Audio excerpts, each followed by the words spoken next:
में एक ही सीट पर वो चुनाव लड़ते हुए नजर आए। खुद ही उन्होंने ऐलान किया कि वो खुद नगीना लोकसभा सीट पर चुनाव लड़ेंगे और इसी के साथ चुनाव जीतते हुए भी नजर आते हैं। तो इस बात की ये उम्मीद हो चुकी है कि चलिए हम उत्तर प्रदेश में लोकसभा चुनाव में अच्छा प्रदर्शन करते हुए नजर आए, जनता ने हमें पसंद किया। इस आधार पर वो और राज्यों में भी कहीं ना कहीं चुनाव लड़कर जीत का दावा भी पेश करते हुए नजर आने को लेकर कहीं ना कहीं संकेत ये अभी से देते हुए नजर आ रहे हैं। लेकिन जिस भाई अकेले चुनाव लड़ने का और जीतने का मज़ा कुछ और है। अब देखिए, इक्का दुक्का सीटें जीतकर आप इतना बड़ा दावा नहीं कर सकते। एक सीट तो जो निर्दलीय लोग होते हैं वो भी जीत जाते हैं। तो ऐसे में भी आपको अपने आप को साबित करना है, चाहे आप महाराष्ट्र का जिक्र करें, हरियाणा के बारे में बात करें, उत्तर प्रदेश के बारे में बात करें, बिहार के बारे में बात करें। सही बात है, बिहार के बारे में आपने जिक्र किया कि वहाँ पर जिस तरह से उन्होंने जो है पप्पू यादव का समर्थन किया, हिना साहब का समर्थन किया, स्वामी प्रसाद मौर्य का समर्थन किया, कई लोगों का उन्होंने समर्थन किया। लेकिन अगर जीत देखी जाए तो सिर्फ पप्पू यादव के नसीब में हुई, और वो भी इसलिए क्योंकि नमस्कार, नेक्स्ट 9 न्यूज़ देख रहे हैं आप। मैं हूं आपके साथ तनुज दीक्षित। लोकसभा चुनावों में नगीना सीट से जीत दर्ज करने वाले चंद्रशेखर आजाद ने एक बड़ा ऐलान कर दिया है। दरअसल आने वाले समय में जिन राज्यों में विधानसभा चुनाव होने वाले हैं, जैसे कि दिल्ली, बिहार, महाराष्ट्र और हरियाणा, यहाँ पर वो विधानसभा चुनाव लड़ते हुए नजर आएंगे। मतलब कि आज़ाद समाज पार्टी सभी राज्यों में सभी सीटों पर विधानसभा चुनाव लड़ती हुई नजर आएगी। और कहा जा रहा है कि बीएसपी पार्टी भी इन राज्यों में चुनाव लड़ने के लिए तैयारी में लगी हुई है। अब ऐसे में देखना दिलचस्प होगा कि यहाँ पर क्या ये अलग अलग चुनाव लड़ेंगे या फिर एक साथ चुनाव लड़ेंगे, क्योंकि अगर आज़ाद अलग चुनाव लड़ते हैं तब यहाँ पर बीजेपी पार्टी का वोट भी कटेगा, तब कांग्रेस का वोट भी कटेगा और बीएसपी पार्टी का वोट तो कटेगा ही कटेगा। कुछ सवाल होंगे। न्यूज़ रूम में इस समय मेरे साथ मौजूद अमन सर, अगर यहाँ पर बीएसपी पार्टी से अलग होकर चंद्रशेखर आजाद चुनाव लड़ते नजर आते हैं, क्योंकि अभी तो देखिए उन्होंने यही ऐलान किया है कि भाई मैं चुनाव लड़ूंगा, गठबंधन को लेकर या किसी भी अकेले चुनाव को कोई ऐसी संकेत नहीं दिए, लेकिन चुनाव लड़ने का ऐलान वो कर चुके हैं। आप जो बात कहते थे कि भाई दूसरे राज्यों में जाएंगे, पैर पसारने की कोशिश करेंगे, वो बात सच साबित हो चुकी है। दिल्ली को लेकर चर्चा हो रही थी कि दिल्ली में चुनाव लड़ेंगे, हरियाणा को लेकर चर्चा थी, महाराष्ट्र को लेकर थी, बिहार को लेकर थी। बिहार में तमाम ऐसे निर्दलीय साथी थे जिनका समर्थन देते नजर आए, हिना साहब का, पप्पू यादव का। अब मौका है कि वो इनका समर्थन देंगे। मैं शुरुआत करूंगा बिहार से।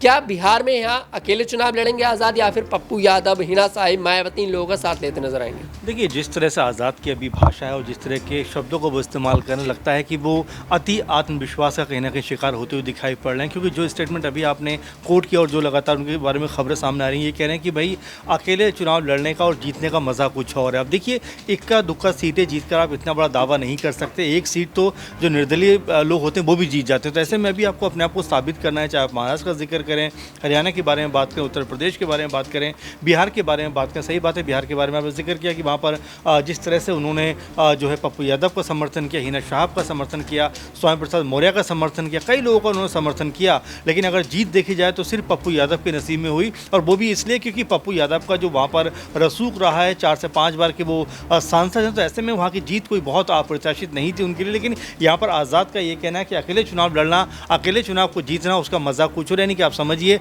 वो ये कहना चाहते हैं कि आने वाले चुनावों में वो अकेले दम पर चुनाव लड़ते हुए नजर आएंगे। देखिए, जाहिर सी बात है कि इस तरह का जो अति आत्मविश्वास है ये मायावती भी दिखाती हुई नजर आती थी कुछ समय पहले कि एकला चलो की नीति पर हम जाएंगे, चुनाव लड़ेंगे, 80 की 80 सीटों पर चुनाव जो जीत दर्ज करते हुए नजर आएंगे। हशर क्या हुआ आपने भी देखा कि एक भी सीट उनके हिस्से में नहीं आई। तो यहाँ पर आज़ाद को अपने बड़बोलेपन से ज़्यादा काम ज़मीन लेवल पर करना चाहिए, क्योंकि नगीना सीट के ऊपर भले ही उनकी जीत एक बड़ी जीत हुई है, लेकिन इसका मतलब ये नहीं कि पार्टी के जो बाकी लोग हैं वो भी उन्हीं की तरह जीत दर्ज करते हुए नज़र आ सकते हैं। तो यहाँ पर आज़ाद को अपनी भूमिका के साथ में पार्टी की भूमिका को बनाना पड़ेगा। नहीं तो जिस तरह से वो कह रहे हैं कि चाहे महाराष्ट्र हो, हरियाणा हो, चाहे बिहार हो या उत्तर प्रदेश हो, राजस्थान हो, सब जगह पर चुनाव लड़ेंगे, लेकिन क्या जीत उनके नसीब में आएगी? सबसे बड़ा सवाल उनके लिए ये बनता है। जी, वाकई में उत्तर प्रदेश में सिर्फ एक सीट पर चुनाव लड़ती नजर आती है आज़ाद समाज पार्टी, लेकिन यहाँ पर यह दावा करती है कि हम अब आने वाले समय में जो विधानसभा चुनाव होंगे तमाम राज्यों में, उसमें चुनाव लड़ते नजर आएंगे। ऐसे में अगला सवाल मेरी सहयोगी नाजमीन से लेंगे।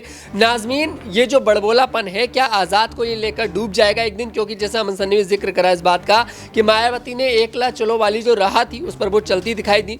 नतीजा क्या निकला कि एक भी सीट पर जीत नहीं दर्ज कर पाई। अभी मुझे लगता है कि आज़ाद को उत्तर प्रदेश में मेहनत करनी चाहिए, लेकिन वो तमाम राज्यों में पैर पसारने की कोशिश कर रहे हैं।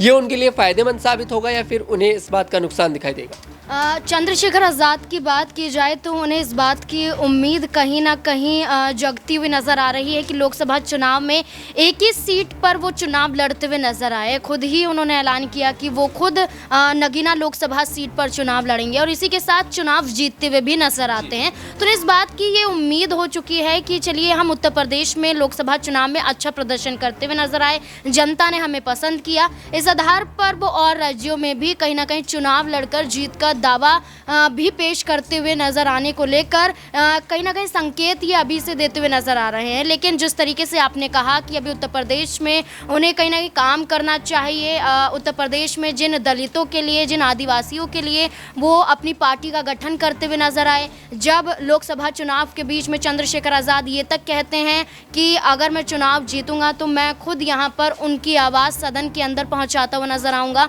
और वो बात हुआ भी। चंद्रशेखर आज़ाद को लेकर कहा जाए तो संसद के अंदर उन्होंने कई ऐसे मुद्दों को उठाया जो पिछड़े वर्गों को लेकर देखे जाते हैं, कई ऐसी समस्याओं को उजागर किया, कई ऐसे मुद्दों पर आरक्षण की बात करते हुए भी नजर आए। जातीय सर्वेक्षण की बात की जाए उसको भी लेकर यहाँ पर चंद्रशेखर आज़ाद सदन के अंदर बोलते हुए दिखाई दिए। विपक्षी पार्टियों ने चंद्रशेखर आज़ाद का समर्थन भी किया कि चंद्रशेखर आज़ाद ने सदन के अंदर एक गंभीर मुद्दा उठाया है। लेकिन आज जब चंद्रशेखर आज़ाद दिल्ली तक पहुँचने की बात करते हैं, दिल्ली के बाद हरियाणा तक पहुँचने की बात करते हैं, इसके अलावा और भी राज्यों में जाने की कोशिश करते हैं, तो जहाँ तक आप कह रहे हैं और जहाँ तक है कि उत्तर प्रदेश में अभी यहाँ पर चंद्रशेखर आज़ाद को उपचुनावों को लेकर सक्रिय हो जाना चाहिए, क्योंकि खुद चंद्रशेखर आज़ाद ने ये कहा है कि अब उनकी पार्टी के तहत भी उपचुनाव लड़ा जाएगा। तो अगर उपचुनाव लड़ा जाएगा तो उत्तर प्रदेश में होने वाले उपचुनावों पर पहले वो काम करें, किस प्रत्याशी को उतारते हुए नजर आएंगे, क्या अपनी पत्नी वंदना को यहाँ पर चुनावी मैदान में उतारते हुए नजर आएंगे, या फिर पार्टी से कोई और बड़ा चेहरा यहाँ पर निकलता हुआ नजर आएगा। बड़े चेहरे की बात की जाए तो पार्टी में सिर्फ अभी चंद्रशेखर आज़ाद ही नजर आते हैं। तो लेकिन अब देखना होगा कि वाकई कहीं ना कहीं ये सिद्ध तो जरूर होता है कि अति आत्मविश्वास नजर आ रहा है। यहाँ पर वो ये भी दावा करते हैं कि बिना इंडिया गठबंधन के, उन्होंने दावा किया था लोकसभा चुनाव के बीच में कि इंडिया गठबंधन में वो शामिल हो जाएंगे।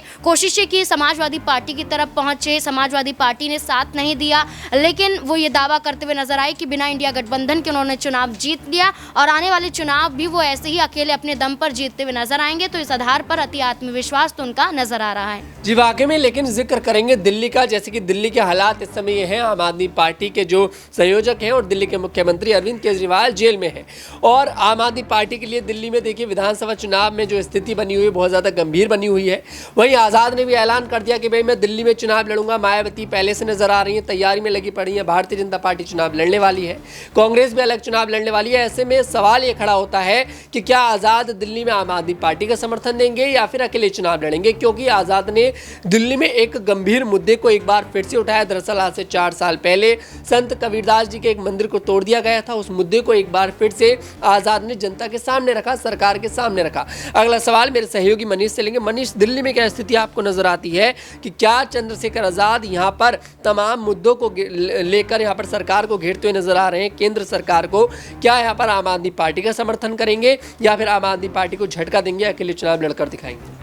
जी बिल्कुल तनुज जी, यहाँ पर जिस तरीके के अभी तक आंकड़े लोकसभा चुनाव में आज़ाद समाज पार्टी को लेकर देखे गए, चंद्रशेखर आज़ाद को लेकर देखे गए, उसको देखते हुए ये समझा जा सकता है कि वो चुनाव गठबंधन में तो नहीं लड़ेंगे, ये कहा जा सकता है, लेकिन अकेले बेशक वो चुनाव लड़ते हुए नजर आएंगे। जिस तरीके से उत्तर प्रदेश में विधानसभा के उपचुनाव को लेकर उन्होंने ऐलान कर दिया है लड़ने का, तो आप कहीं ना कहीं विधानसभा चुनाव दिल्ली को लेकर भी वो सचेत नजर आ रहे हैं। और ऐसे में कहीं ना कहीं अब ये देखा जा सकता है कि एक नई पार्टी दिल्ली में चुनाव लड़ती हुई देखी जाएगी, और ऐसे में कुछ वोट कटने की यहाँ पर संभावनाएं जताई जा रही हैं। हो सकता है कुछ सीटें भी निकालने, क्योंकि जिस तरीके से लोकसभा चुनाव में उनकी सक्रियता देखी गई और उससे पहले भी वो राजनीतिक तौर पर नहीं, सामाजिक तौर पर काफ़ी सक्रिय रहे। और ऐसे में अब यहाँ पर लोकसभा चुनाव में बड़ी जीत हासिल करने के बाद विधानसभा चुनाव दिल्ली में वो कोई ना कोई यहाँ पर बड़ा खेल यहाँ पर करते हुए ज़रूर नजर आ सकते हैं। और ऐसे में अब देखना होगा कि आम आदमी पार्टी किस तरीके से उनसे पिछड़ती हुई नजर आएगी, और साथ ही भारतीय जनता पार्टी के कितने वोट वो काटते हुए नजर आएंगे, यहाँ पर कितनी सीटों पर उनका कब्जा रहेगा। ये तमाम चीज़ें जो आने वाले समय में देखने लायक होंगी। और ऐसे में अब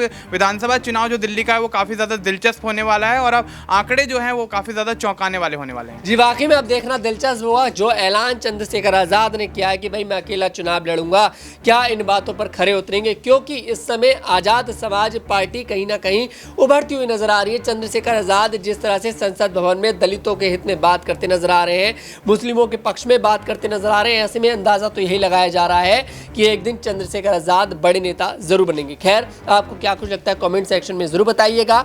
आपको हमारा वीडियो पसंद है, हमारे वीडियो को लाइक करें, शेयर करें और हमारे चैनल को जरूर सब्सक्राइब करें।